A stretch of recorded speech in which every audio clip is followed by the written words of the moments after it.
Bonjour chers frères et sœurs. Il nous faut cesser de présenter l'orpaillage clandestin comme une catastrophe naturelle. Une catastrophe naturelle, c'est une catastrophe qui est provoquée par la nature.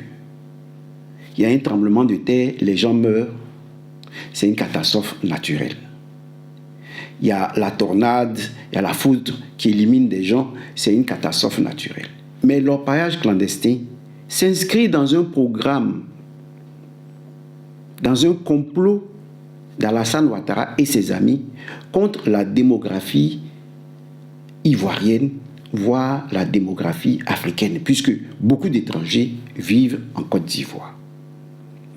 Alors, il faut comprendre ce que dit le président Laurent Gbagbo depuis longtemps. Et quand il vous appelle à vous mettre autour du pacte social, c'est de manière pacifique.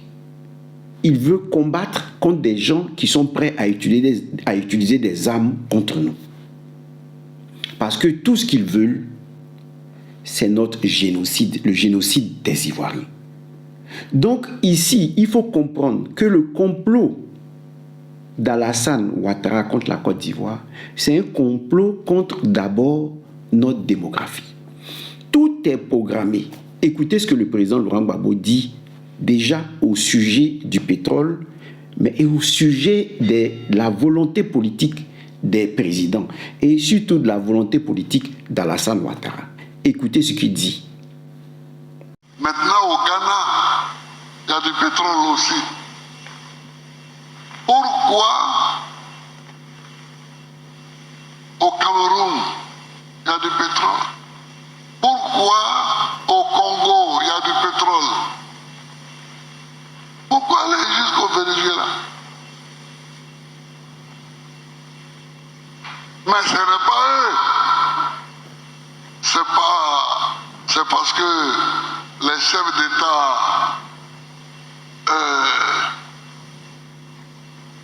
ne sont pas maîtres de leurs actions. Alors, il faut que vous compreniez ceci. Lui, quand il était président, il prenait des décisions seul, avec son gouvernement. Il n'attendait pas la feuille de route de l'Élysée. Voilà pourquoi ils l'ont écarté, même s'il leur donnait des sociétés pour les calmer, pour dire je veux des accords gagnant-gagnant. Eux, ça ne les intéressait pas. Ça ne les intéressait pas parce qu'ils ont un but. Et leur but, c'est quoi? C'est ce que Sarkozy vous dit ici. L'Occident, c'est moins de 800 millions de personnes, si vous prenez les États-Unis et l'Europe. L'Asie, c'est 4 milliards de personnes. C'est la démographie qui fait l'histoire. C'est pas l'histoire qui fait la démographie. Donc nous sommes devenus minoritaires. À l'époque de Louis XVI, la France avait 22 millions d'habitants, la Grande-Bretagne 18, les États-Unis 2. Le monde se passait chez nous. C'est fini.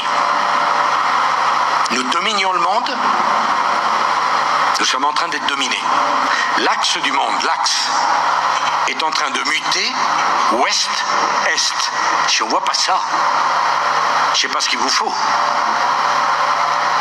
J'ajoute que rien ne me paraît plus important que de revoir le système multilatéral qui ne fonctionne plus. Quand je suis né, il y avait 2,5 milliards d'habitants. En l'espace d'une vie, la population mondiale a été multipliée par 3. Nous sommes 7,5 milliards. Dans 30 ans, l'Europe aura 430 ou 430 millions d'habitants. L'Afrique sera passée de 1,2 milliard à 2,5 milliards. Sarkozy vous dit que la démographie fait l'histoire. La démographie fait l'histoire. Donc, si nous sommes plus nombreux que les Européens, on va changer. Les Européens ne pourront plus nous commander. Ils ne pourront plus nous obliger à faire ce qu'ils veulent. et la France va perdre l'Afrique. Vous comprenez? Donc, voilà les actes qui vont demander à Ouattara de poser. Commençons par le contentieux électoral. Est-ce qu'on a besoin de prendre des armes pour résoudre un contentieux électoral? Ouattara a pris des armes parce que Sarkozy l'a voulu, et Sarkozy a même fait adopter des résolutions à l'ONU pour venir réduire la population ivoirienne. Parce que le fait d'utiliser la guerre pour régler un contentieux électoral a produit un génocide. C'est de cela qu'il s'agit aujourd'hui. Le président Laurent Gbagbo dit on ne peut pas continuer d'avancer si on ne sait pas qui a fait quoi en Côte d'Ivoire. Il y a eu un génocide. Mais le génocide continue, ça ne se limite pas à ça. Regardez ce qui s'est passé avec cette décision de Ouattara pour essayer de demander à Gbagbo, le président Gbagbo, de quitter le pouvoir. Regardez cet embargo-là. C'est un génocide. De l'Union européenne sur les médicaments en Côte d'Ivoire est un crime contre l'humanité. L'embargo de l'Union européenne sur les médicaments en Côte d'Ivoire est un crime contre l'humanité. L'impact négatif de cet embargo est vécu dans les hôpitaux et autres centres de santé comme un drame. C'est ce que nous dit Maxime Zobo qui a fait un tour. Depuis le début du mois de février 2011, il est impossible d'embarquer dans les pays de l'Union européenne des produits courants et pharmaceutiques à destination de notre pays. Et ce dans le cadre des sanctions infligées à la Côte d'Ivoire pour des questions électorales. L'impact négatif de cet embargo constitue un drame dans les hôpitaux publics ivoiriens à l'image du CHU de Treichville. Nous subissons de plein fouet cet embargo maritime concernant les médicaments. À titre d'exemple, le CHU de Treichville à la pharmacie, nous oscillons entre un taux de rupture de 45 à 50%. Nous avons mis l'accent sur les produits dits vitaux. C'est-à-dire, lorsque le malade arrive aux urgences médicales ou aux urgences de chirurgie, quels sont les premiers médicaments pour ne pas que le malade meure? Et après, il y a des médicaments dits de confort, et ces médicaments-là, nous sommes effectivement en rupture, ce qui fait que après le post-op, le malade est obligé de parcourir 4, 5 ou 6 pharmacies pour s'approvisionner. S'agissant des pièces qui doivent entrer dans les activités, notamment de radiologie, nos pièces, depuis le 20 février, sont arrêtées à Dakar. Donc, depuis le 20 février, nous ne pouvons faire aucune radio au CHU de Treichville. C'est un petit calvaire que celui qui est obligé de se rendre à l'hôpital commence à connaître. Et si rien n'est fait, cela ne fera que s'accentuer. Ça, c'est certain. En voulant donc asphyxier le peuple de Côte d'Ivoire en médicaments, l'Union européenne ne fait rien d'autre que de programmer méthodiquement sa mort. Si nous prenons les mois de janvier et février, en 2010, comparativement à 2011, on a une chute de consultation d'environ 1800 patients. Et concernant la mortalité a également augmenté. Il s'agit ni plus ni moins d'un génocide silencieux. Un an, quelques mois que je dialyse. Actuellement, il n'y a même pas de kit. Pas de kit, il n'y a rien même. Et puis, je vais dialyser une fois dans la semaine, alors que normalement c'est 2 fois. Ce qu'on paierait à 2500 francs pour pouvoir dialyser aujourd'hui, il faut au moins 20 quelques 25 000, 26 000 pour pouvoir dialyser. On ne peut pas. Et on dialyse 2 fois dans la semaine. C'est pour une séance, tu as payé 26 000. En 2 séances, c'est comme 50 et quelques mille. Mais là, quoi, qui va dire, tu vas mourir. On est obligé de prendre tout le monde. Mais on a tout le pays à faire pour pouvoir venir dialyser. C'est ça nos problèmes. On va diminuer. Sinon, on va plus dialyser, les corps vont mourir. Tout ça va mourir. Pour les produits d'hémodialyse, leur rupture persistante a occasionné de janvier à février 2011 déjà 24 décès sur les 523 enregistrés au CHU de Treichville dans la même période. Ce nombre pourrait s'accroître les jours à venir si cet embargo perdurait. Vous avez suivi? C'était un génocide programmé. La guerre a éliminé des personnes. L'embargo sur les médicaments est venu aussi éliminer des Ivoiriens. Faites le compte, hein. Combien d'Ivoiriens s'en vont? Et ça diminue notre population. Vous voyez? Maintenant, quand vous parlez d'orpaillage clandestin, regardez ce qui se passe dans les fleuves.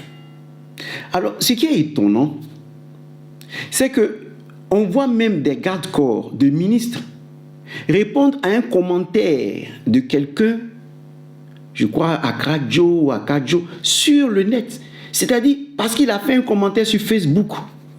Le garde-corps le menace. Mais cet orpaillage clandestin-là, vous pensez que le gouvernement ne le voit pas? Regardez ce qui se passe.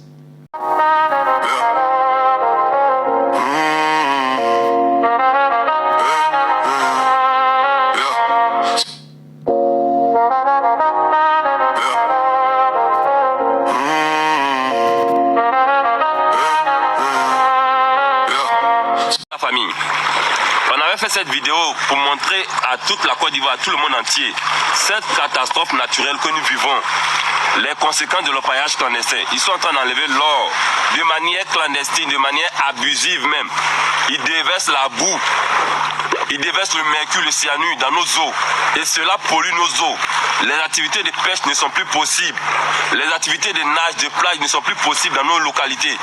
Et ça ne touche pas seulement le sud Komoé, ça ne touche pas seulement mon village Nguémé, ça touche plusieurs villages, Frambo, Tiapoum, jusqu'à Assini, Nguémé compris.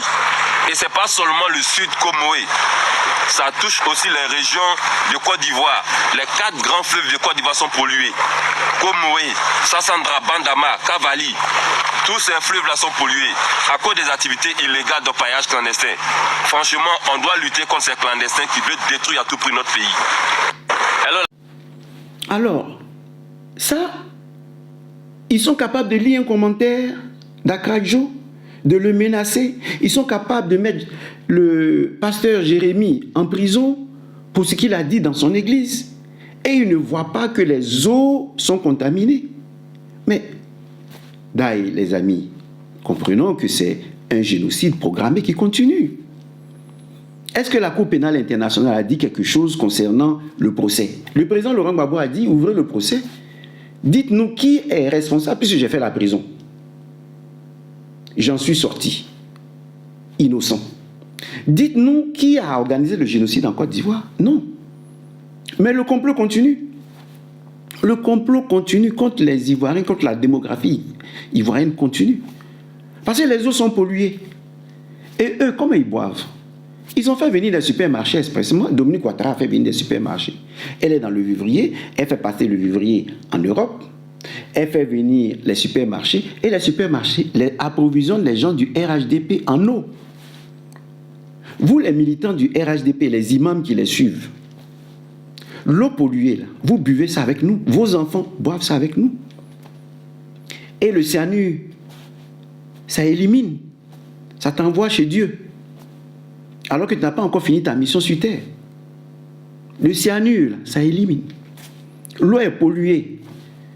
Mais vous êtes là, dit Draman. L'eau est polluée. Mais c'est fait exprès. Ça diminue nos populations. Vous avez vu le programme, mais c'est cela. Maintenant, écoutez le programme de Macron. L'administration est continue. Ça, c'est Sarkozy. Il a même fait la prison parce que c'est un mauvais garçon. Il a fait la prison. Mais regardez son successeur, ce qu'il continue, ce qu'il dit. Parce que lui, c'est un philosophe, il est moins brut. Il est plus raffiné dans ses propos. Mais écoutez ce qu'il vous dit ici. Et c'est normal et c'est très bien. La France, depuis 25 ans, elle est bousculée en Afrique. Et c'est normal et c'est très bien. La France, depuis 25 ans, elle est bousculée en Afrique. Et c'est normal et c'est très bien. Et c'est très bien. Et elle est bousculée pourquoi?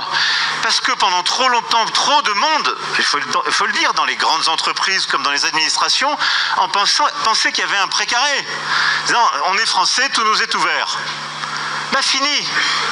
Les Chinois sont arrivés, les Turcs, les Américains, beaucoup d'autres, et beaucoup d'autres Africains, et on dit on est plus compétitifs que vous, on est meilleurs que vous, et ils ont pris des parts de marché. Et des pays qui se sont développés ont donné ces parts de marché à des gens qui étaient plus compétitifs que nous. Donc lui aussi, quand il arrive, il laisse la démographie, Ouattara s'en occupe. Maintenant, lui, il veut la guerre contre l'AES, parce qu'il parle de précarité. Nous, nos colonies, là, les Chinois sont venus, ils ont pris nos parts de marché, les Russes sont venus, ils ont pris nos parts de marché. C'est qu'il vous dit, il vous dit, on ne va pas rester comme ça. Donc, on va tout faire pour reprendre nos parts de marché. Vous voyez, est-ce que la Russie, avec la Russie, ce que la Russie fait, ce que la Chine fait, ce n'est pas gratuit. C'est des accords gagnant-gagnant, 50%, kiff-kiff. C'est comme ça. Mais eux, ils disent non. Ils ne veulent même pas de notre liberté. C'est-à-dire, on doit obéir à ce qu'ils nous disent. Et nous les gênons, ils doivent nous faire disparaître. Comme par exemple, vous avez beaucoup de loups. Eux là, quand ils ont beaucoup de loups, ils ouvrent la chasse. Et on diminue les loups. On dit, bon, éliminer tel nombre de loups. Ça fait partie de leur politique. Donc, on nous voit comme des loups, comme des personnes, des noirs, sont gênants. Donc, voilà un de nos frères africains. Et avec ceux qui sont sur l'eau, les Africains qui le font, mais tu réfléchis, tu te dis, mais ces jeunes qu'ils ont embauchés, c'est pourquoi? Vous le faites, mais vous vivez en Côte d'Ivoire. Mais si vous allez demain au Mali ou au Burkina Faso ou au Niger, mais vous buvez l'eau de la Côte d'Ivoire. Ou bien vous aussi, vous prenez vos bouteilles d'eau des supermarchés. Vous avez l'argent pour ça. Vous voyez, celui-là, quand il parle de précarité, c'est la guerre contre l'AES dont parle Tchadi. Ça va éliminer qui encore? Ça va éliminer des Ivoiriens et des soldats ivoiriens. Donc, l'orpaillage clandestin fait partie du programme d'un complot international de Ouattara contre la démographie ivoirienne, voire africaine. Il faut cesser d'aller à gauche, d'aller à droite, de trouver des raisons sophistiquées. C'est parce que les planteurs n'ont pas de choses qu'ils vont vers les minerais et tout ça. C'est une question de volonté politique. Le président Laurent Gbagbo était là, il payait bien le cacao.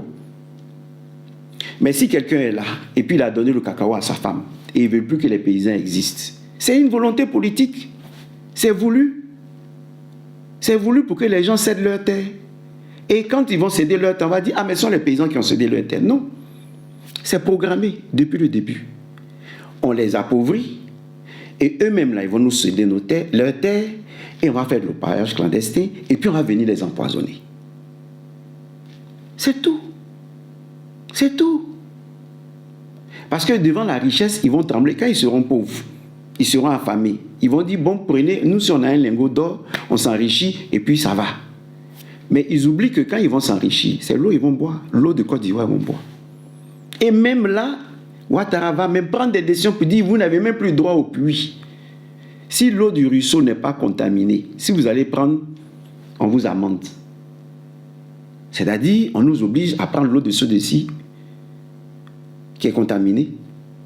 À Sérifix en parlait sur sur son net. Mais c'est cela. Vous allez vers l'abattoir et vous soutenez le berger, le mauvais berger mis là pour vous abattre. C'est incroyable, quoi, en fait. C'est incroyable. Ou bien vous êtes envoûté parce que ce n'est pas possible. Pensez au moins, c'est-à-dire, vous allez avoir l'or. Mais l'or, là, vous n'allez pas en bénéficier. Puisque l'eau que vous allez boire, là, que ce soit à Grand Laou et autres, l'eau, là, va vous contaminer. Les poissons que vous allez pêcher, là, ça va vous contaminer. Donc, l'or, là, va servir à quoi? Tu cherches l'or pour bien vivre. Mais tu trouves l'or. Et puis, tu as ton environnement empoisonné. Ça sert à quoi? Ça sert à quoi? Vraiment, essayons de sortir de notre sommeil. Réveillons-nous, réveillons-nous. Parce que c'est un programme. C'est la ruse. Quand on vous dit Satan est rusé, c'est la ruse. Vous voyez, On vous dit oui, c'est pour que l'islam soit au-dessus de tout. Et puis, allez, les musulmans disent, on fait ça pour Allah. On combat, c'est la djihad, c'est la guerre sainte. Et puis vous éliminez vos frères. On vous dit oui, vous pouvez faire l'orpaillage clandestin, allez, faites. Et puis vous allez pour l'argent, et puis vous-même, vous empoisonnez votre environnement. Et vos enfants et vous êtes éliminés. Vous voyez, c'est comme ça, c'est-à-dire on étudie vos faiblesses. Et on dit, si on fait ça, ils vont faire ça. Si on fait ça, on va faire ça. Voilà pourquoi il y a un guide comme le président Laurent Gbagbo, on écoute. Voilà pourquoi nous sommes là pour vous dire, ça c'est pas bon, ça c'est bon. On voit la politique du président Gbagbo, on dit voilà le pacte social, suivons ça. Vous voyez? Donc ce soir, je vais vous parler de la conversion de notre sœur Maoka, que vous avez vu hier, Chérif. Et je vous dis que sa conversion est un message de Dieu pour la Côte d'Ivoire. Mais un message qui ne touche pas seulement les musulmans ou les chrétiens, ça touche tout le monde. Parce que dans ce qui s'est passé dans sa vie, il y a le témoignage de la Cananéenne, il y a le témoignage de la Samaritaine. Le message de cette dame Maoka qui est devenue musulmane, Chérif, qui a pour sœur Chérif Massanjé, eh bien celle-là donne un message de paix aux Ivoiriens. C'est un message de paix aux Ivoiriens. Vous allez découvrir ce message de paix ce soir. Mais elle met en cause aussi bien le christianisme que la religion musulmane. Elle nous montre la voie de la paix. Elle nous montre la voie de la paix. Et je vais profiter pour répondre à la question d'un de mes abonnés qui me demande, mais qui est réellement Mahomet? Est-ce un prophète ou non? Qui est Mahomet? Je vais répondre à cela. À travers des textes bibliques. Tout ce que je fais, c'est à travers des textes bibliques. Donc ce soir, à 22h30, nous allons méditer là-dessus. Merci et à ce soir.